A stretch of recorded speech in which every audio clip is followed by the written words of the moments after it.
They've promoted Rob Leonard to be defensive coordinator, and he's close to Max Crosby, and maybe this is just part of the effort to convince Crosby that he doesn't want out, even though, as we said last week, it's probably a good time for the Raiders to trade him, maximize what they get while he's still got some years left in his prime, because by the time they turn this thing around, he's probably going to be beyond his prime, although that guy's determination is so absolute. Who knows? Who knows how long his prime will last? But this would be a good time for them to trade him, but they seem to want to keep him. So Rob Leonard now the defensive coordinator. And that happened not long after I pointed out at PFT on Saturday that there's still this thing percolating in league circles about Jim Schwartz, who resigned a couple of weeks ago as defensive coordinator of the Browns, just walked away, submitted a resignation letter and walked away. That he was still in play for the Raiders, that the Raiders kind of wanted him and he kind of wanted them, but the Browns hold his rights, and the Browns haven't hired a defensive coordinator yet either. And could he pull a Costanza and, after the Browns hire their defensive coordinator, show up and say, hey, I never quit. I want to come back. Deal with me. Put me back on the coaching staff.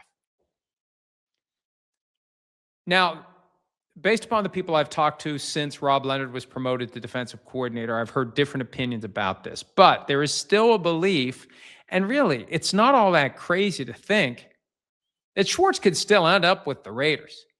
Assistant head coach defense, senior defensive assistant, something.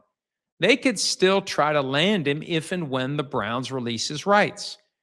And I just think Schwartz is too damn smart to give up, to cry uncle and walk away.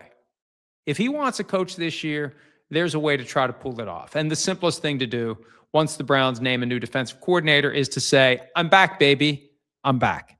So it's just something I'm going to keep an eye on. I don't know what's going to happen, but I think it would be foolish to not keep an eye on this, because there's just enough there to make you say, is this really over? Is this really done?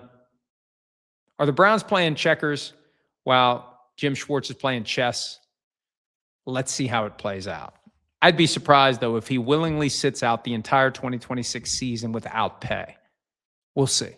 Hi, it's Mike Florio. Thanks for watching PFT on YouTube. Hit subscribe for the latest news and analysis from Pro Football Talk.